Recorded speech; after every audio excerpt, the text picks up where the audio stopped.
అయోధ్య రామ మందిరానికి సంబంధించిన విషయంలో ఎన్నో ఏళ్ళ కళ రామ మందిర నిర్మాణం అని చెప్పేసి అందరం మాట్లాడుకున్నటువంటి విషయం తెలిసిందే. మరి నిన్న అయోధ్య రామ మందిరానికి సంబంధించినటువంటి ఒక తంతు పూర్తయింది. నిజానికి రామ మందిరానికి నిన్నటి కార్యక్రమానికి ఎలాంటి సంబంధం లేకపోయినా, రామ మందిరం అనేది పూర్తి కాకపోయినా, మరి నిజానికి రామ మందిరం ఓపెనింగ్ బాలరాముని ప్రాణప్రతిష్ఠ జరిగింది అని అంటే రామ మందిరం పూర్తి అయిపోయినట్లు. కానీ రామ మందిర నిర్మాణం ఇంకా జరగాల్సి ఉంది.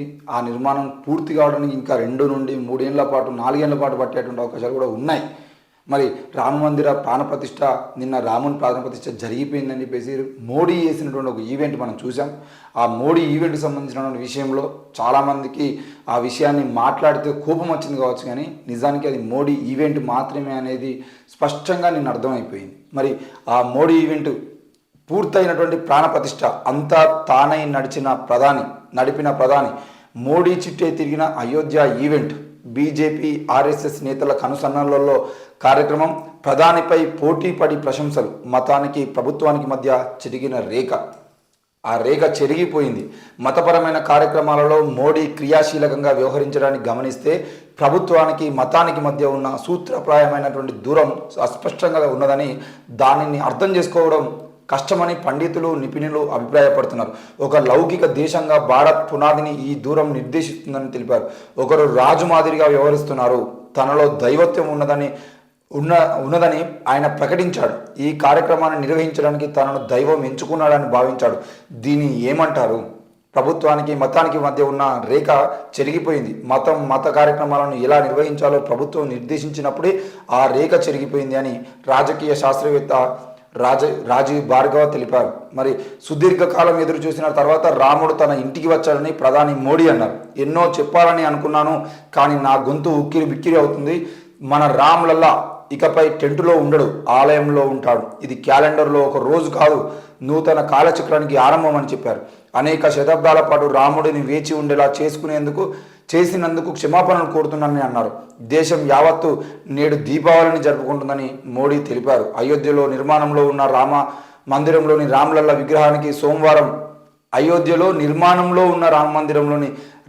విగ్రహానికి సోమవారం జరిగిన ప్రాణప్రతిష్ఠ కార్యక్రమం యావత్తు ప్రధాని నరేంద్ర మోడీ చుట్టూనే తిరిగింది. ప్రాణప్రతిష్ఠ సమయంలో జరిగిన క్రతువులో మోడీ అంతా తానే వ్యవహరించారు. మోడీతో పాటు ఆర్ఎస్ఎస్ అధినేత మోహన్ భగవత్, ఉత్తరప్రదేశ్ ముఖ్యమంత్రి యోగి ఆదిత్యనాథ్, రాష్ట్ర గవర్నర్ ఆనందీబెన్ పటేల్ మినహా మరెవ్వరిని గర్భగుడిలోకి అనుమతించలేదు. మధ్యాహ్నం 12:20 ప్రారంభమైన కార్యక్రమం 8 నిమిషాల పాటు కొనసాగింది. అనంతరం ప్రార్థనలు నిర్వహించారు.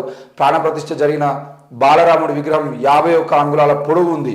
వివిధ రకాల ఆభరణాలతో విగ్రహాన్ని అలంకరించారు. మైసూరుకు చెందిన శిల్పి అరుణ్ యోగి రాజ్ ఈ విగ్రహాన్ని రూపొందించారు. దేవాలయ నిర్మాణం వచ్చే సంవత్సరం కానీ పూర్తి కాదు. ఇప్పటి వరకు కేవలం మొదటి అంతస్తు నిర్మాణం మాత్రమే జరిగింది. కార్యక్రమాన్ని దేశంలోని అన్ని ప్రధాన టీవీ ఛానల్స్లోనూ సామాజిక మాధ్యమాలను ప్రత్యక్ష ప్రచారం చేశారు. మోడీ, భగవత్, ఆదిత్యనాథ్, ఆనందీబెన్ ప్రధాన ఆకర్షణగా నిలిచారు. వీరిలో కూడా కేవలం మోడీపైనే కెమెరా ఫోకస్ అయ్యింది. ఈ కార్యక్రమానికి సినీ రాజకీయ ప్రముఖులు అనేకులు హాజరయ్యారు. ప్రతిపక్షాల నేతలు ఎవరూ కనిపించలేదు. సోను నిగమ్, శంకర్ మహదేవన్, అనురాగ పౌడ్వాల్ ప్రదర్శనలు అందరి అక్కడ వచ్చినటువంటి ఆహుతులను అలరించాయి. ప్రధానిపై పొగడ్తలు. ప్రార్థనల అనంతరం పండితులు, రాజకీయ నాయకులు అతిథుల వద్దకు చేరుకున్నారు. శ్రీరామ జన్మభూమి తీర్థ క్షేత్ర ట్రస్ట్ వాళ్ళు కూడా ప్రధాని నరేంద్ర మోడీపై పొగడ్తల వర్షం కురిపించినట్టుగా మనం చూస్తాము. మరి నిన్న జరిగినటువంటి క్రతువు ఏదైతే ఉందో ఆ క్రతువుకు సంబంధించిన విషయంలో నరేంద్ర మోడీ, మోహన్ భగవత్, ఆయనతో పాటు యోగి ఆదిత్యనాథ్ వీళ్ళు ముగ్గురు కూడా కూర్చొని కార్యక్రమాన్ని నిర్వహించడం జరిగింది. ఇక్కడ మనము ఆ మోడీ చుట్టే తిరిగిన అయోధ్య ఈవెంట్ అని ఎందుకు అంటున్నామంటే, నిజానికి ప్రాణప్రతిష్ఠ లాంటి కార్యక్రమాల్లో మీరు ఇప్పుడైనా ఇక్కడ ఉన్నటువంటి హిందూ సోదరులు ఎవరైనా కానివ్వండి, లేదంటే తెలియనటువంటి వేరే మతాలకు సంబంధించిన వాళ్ళైనా ఒక్కసారి మీ దగ్గరలో ఉన్నటువంటి ఒక పండితుని దగ్గరికి వెళ్ళి, సార్ మా ఇంట్లో మేము ఒక కార్యక్రమం పెట్టుకుంటాము, లేదంటే శ్రీరాముని వారి కళ్యాణం పెట్టుకోవాలనుకుంటున్నాము, వచ్చేటువంటి ఇప్పుడు ఏప్రిల్లోనో మేనో శ్రీరామ నవమి వస్తుంది. ఆ శ్రీరామనవమి వచ్చినప్పుడు మేము మా ఇంట్లో శ్రీరామనవమి జరపాలనుకుంటున్నాము, రాములవారి కళ్యాణం జరపాలనుకుంటున్నాము, మరి నేను ఒక్కరిని కూర్చొని చేయొచ్చా అని మీరు అడిగితే తప్పకుండా భార్యాభర్తలు ఇద్దరు కూర్చొని చేయాలని చెప్పేసి ఆ పండితులు సమాధానం చెప్తారు. మీరు ఇప్పుడే కాదు, ఏ రోజు ఎన్ని కార్యక్రమాలు జరిగినా అంతెందుకండి, ఆనాడు రాముని కాలంలోనే మీరు చెప్పుకునేటువంటి రాముడు ఏ దేవుడైతే ఉన్నాడో ఆ రాముని కాలంలోనే, రామాయణ కాలంలోనే ఆ రాముడు కానీ, రాముని తండ్రి కానీ వీళ్ళందరూ కూడా ఎవరు ఏ కార్యక్రమం చేసినా కూడా తప్పకుండా భార్యను కూర్చోబెట్టుకునేవారా కాదా? ఈరోజు లోక కళ్యాణార్థం అని చెప్పేసి మాట్లాడేటువంటి మనము మరి లోక కళ్యాణం కోసం జరిగినటువంటి ఏ కార్యక్రమంలో అయినా కేవలం ఇండివిజువల్గా భర్త మాత్రమే కూర్చొని ఆ కార్యక్రమాన్ని చేశాడా?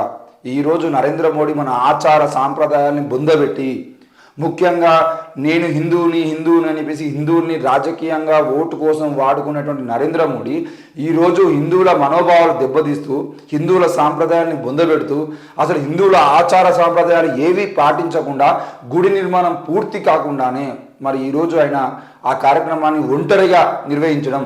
మరి ఒకవేళ ఇక్కడ రెండో విషయం ఏంటి అంటే తన భార్య లేకుండా ఉందా అంటే భార్య ఉన్నా కూడా కేవలం ఆయన బెయిల్ని తీసుకురాకుండా ఈయన ఒక్కడే కూర్చొని కార్యక్రమాన్ని చేయడం. ఈరోజు మహేష్ భగవతుని ఈయన ఇద్దరు ఒంటరిగా కూర్చొని కార్యక్రమం చేయడం అనేది ఏ సాంప్రదాయం కిందికి వస్తుంది? ఈ విషయాన్ని ఆయననే హిందువులకు సమానం చెప్పాల్సిన అవసరం ఉంది. ఈరోజు విమర్శ చేస్తే ప్రతిదాన్ని విమర్శలు చేస్తుంటారు అంటున్నాం, కానీ ఇక్కడ విమర్శ చేసినప్పుడు అర్థం కానటువంటి వ్యక్తులు ఎవరు ఉన్నారంటే వాళ్ళు కేవలం మోడీ భక్తులు మాత్రమే. నిన్న రామభక్తులు కానీ మిగతా వాళ్ళందరూ కానీ ఈ దేశంలో అత్యంత కఠినంగా వ్యవహరించేటువంటి భక్తి విషయంలో, హిందుత్వం విషయంలో అత్యంత కఠినంగా వ్యవహరించేటువంటి పీఠాధిపతులు కూడా నిన్న ఆ కార్యక్రమానికి రాకపోవడానికి ప్రధాన కారణం నరేంద్ర మోడీ అనే వ్యక్తి కాదా? మరి ఈ విషయంలో ముఖ్యంగా మోడీ భక్తులు ఏం సమాధానం చెప్తారు? ప్రతి దానికి ఆచారము, సాంప్రదాయము, సంస్కృతి అని చెప్పేసి ప్రతిసారి రోడ్ల మీద తిరగద్దు, లేదంటే ఫిబ్రవరి 14 వచ్చండి, ఫిబ్రవరి 14 రోజు పార్కులలో కూర్చోవడం మన సంస్కృతి కాదు, అసలు జనవరి 1 అనేది మన సంస్కృతి కాదు, ఉగాది మన పండుగ. ఇట్లా ఏ విషయాన్ని చూసినా సంస్కృతి సాంప్రదాయం అని మాట్లాడేటువంటి మనము మన ఈరోజు నరేంద్ర మోడీ అనే వ్యక్తి సంస్కృతి సాంప్రదాయాలను బొందబెట్టి కేవలం ఒంటరిగా కార్యక్రమం చేస్తే అదే రామ మందిరానికి సంబంధించినటువంటి విషయంలో ఈరోజు సీతమ్మ తల్లి సంతోషంగా ఉంటుందా? మరి ఈ విషయాన్ని మీరు ఏం చెప్తారు? ఈరోజు ఈయన అంటే మీరు ఏమంటారు? ఈ రోజుల్లో ఉన్నటువంటి రాముడు, ఆనాడు రాముడు వేరు, ఇప్పుడు నేటి తరం రాముడు మోడీ అని చెప్పేసి మాటలు కూడా చాలామంది మాట్లాడి, మరి నేటి తరం రాముడు అయినటువంటి మోడీ సీతమ్మ తల్లి లేకుండా కార్యక్రమం నిర్వహించడం అనేది ఎంతటి అవమానం. ఆ విషయాన్ని మీరు అత్యంత ఆరాధ్య దైవంగా పూజించేటువంటి సీతమ్మ తల్లి ఒప్పుకుంటుందా? దీనికి మీరు సమాధానం చెప్పగలరా? ఆ విషయాన్ని మాట్లాడితే మీకు ఎందుకు కోపం వస్తుంది? ఈ విషయాన్ని మీరు పక్కా ఎందుకనంటే ఒకవేళ కనుక ఇదే కార్యక్రమం కాంగ్రెస్ హయాంలో జరిపి ఉంటే కాంగ్రెస్ ఇలాగే రాహుల్ గాంధీ లాంటి వ్యక్తిని కూర్చోబెట్టి కార్యక్రమం చేసేది ఉంటే ఇది అపచారం అని చెప్పేసి రోడ్ల మీద వచ్చి ధర్నాలు చేసి కార్యక్రమాలు చేసి మొత్తం రచ్చ చేసేటువంటి వాళ్ళం మనమే. మరి ఈరోజు నరేంద్ర మోడీ కాబట్టి మన అందరం రామభక్తులుగా ఉండాల్సినటువంటి వాళ్ళందరం మోడీ భక్తులుగా మారినాం కాబట్టి ఈరోజు మన కోపం వస్తుంది. దయచేసి ఇక్కడ హిందువుల మనోభావాలు దెబ్బతీస్తున్నట్లు మాట్లాడుతున్నారంటే హిందువుల మనోభావాలు దెబ్బతీసేది నరేంద్ర మోడీ, హిందువుల మనోభావాలు దెబ్బతీసే విధంగా పనిచేసేది నరేంద్ర మోడీ, హిందువులను అత్యంత రాజకీయంగా వాడుకునేటువంటి ప్రయత్నం చేస్తున్నది నరేంద్ర మోడీ.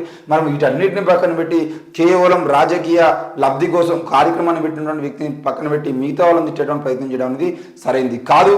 ఈ రోజే కాదు, ఏ రోజుకి సీతమ్మ తల్లి ఒప్పుకోదు. ఇట్లాంటి కార్యక్రమాల్లో కేవలం నరేంద్ర మోడీ ఒక్కడిగా వచ్చి నరేంద్ర మోడీ కానీ, మోహన్ భగవత్ కానీ, అయోధ్య యోగి ఆదిత్యనాథ్ కానీ వీరందరూ కూడా ఒంటరిగా కార్యక్రమం చేస్తూ ఉంటే మీరు నమ్మేటువంటి సీతమ్మ తల్లి సంతోషంగా ఉంటుందా అనేదానికి మీరు సమాధానం చెప్పండి.